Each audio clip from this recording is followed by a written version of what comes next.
تکلیف ہوتی ہے. اور شاید میں یہ بات کھلے عام کہتی ہوں کہ جو نقصان نہیں اٹھا سکتا اسے کبھی فائدہ نہیں ہوتا. ہم نے بڑے برسوں سے، پچھلے بہت سالوں سے یہ ثابت کرنے کی کوشش کی ہے کہ ایک کاغذ کا ٹکڑا جسے آپ ڈگری کہتے ہیں وہ زیادہ اہم ہوتا ہے. اور اس کے لیے ہم نے نصاب تعلیم کو بھی، آپ دیکھیں نا، اگر مجھے انگریزی کا لفظ بولنے کی اجازت دیں، ملٹیپل چوائسز، کوئز، نہیں، یہ ہم طوطے تو نہیں پڑھاتے نا، ہم حساس ذہین انسانوں کو پڑھاتے ہیں اور ان کے حس اور ان کی ذہن سے کام نہیں لیتے.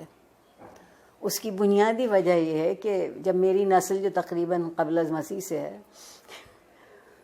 وہ پڑھتی تھی تو تعلیم کے ساتھ ایک بڑا ضروری لفظ جڑا ہوا تھا، وہ تربیت تھا. اب ہم نے تعلیم کے ساتھ تربیت کو شامل نہیں کیا ہے. کہیں آپ یہ دو لفظ لکھا نہیں دیکھتے.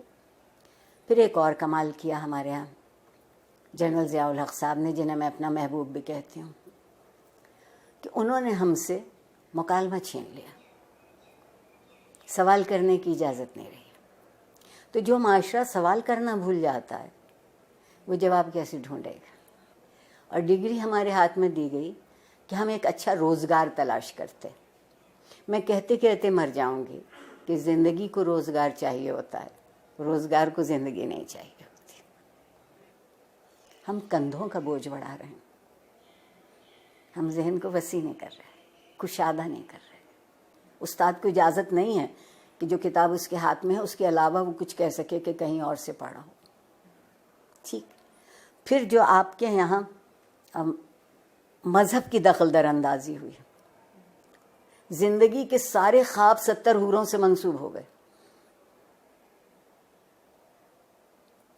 70 حوروں سے منسوب ہو گئے.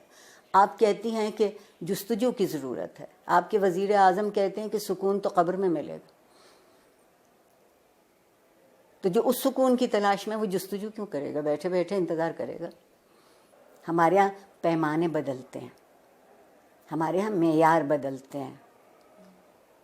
اور جس معاشرے میں انصاف نہیں ہوتا وقت کی مصلحت ہوتی ہے، اور جس معاشرے میں ہر کوئی ریاست کا شہری نہیں ہوتا اور اس کے حق برابر نہیں ہوتے کیونکہ اس کا رنگ یا اس کی نسل یا اس کا عقیدہ یا اس کی زبان ہم سے الگ ہے، تو آپ بتائیے وہاں لوگ ڈھنگ کی زندگی کیسے گزاریں گے؟ اور سوشل میڈیا اگر آپ مجھ سے پوچھیں تو بندر کے ہاتھ ادرک آئی ہے.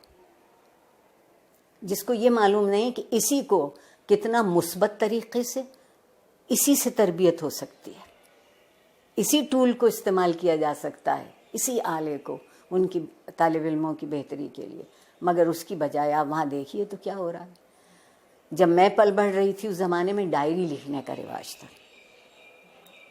اور ڈائری اس قدر خفیہ چیز ہوتی تھی کہ جتنے اب نئے بینک اکاؤنٹ بھی نہیں تلاش کر سکتی. اب آپ کوئی بات لکھتے ہیں اور اس پہ 2-4 منٹ کوئی دوسرا کوئی تبصرہ نہیں کرتا تو آپ اداس ہو جاتے ہیں کہ میرے سٹیٹس پر ابھی تک کسی نے رائے نہیں دی. آگے بڑھنے کا اگر طریقہ ہوگا تو وہ یہ ہوگا کہ کچھ دنوں ہم سب گردن جھکا کے آئینہ دیکھنے لگے. گردن جھکا کے آئینہ دیکھیں گے تو ہماری سمجھ میں اپنا آپ آئے گا. میں اگر اپنے آپ کو پہچان لوں، مجھے معلوم ہو جائے کہ یہ میرے مثبت صورتحال ہے، یہ منفی ہے، آئیے مثبت کو بڑھا لیتے ہیں، منفی کو چھوڑ دیتے ہیں.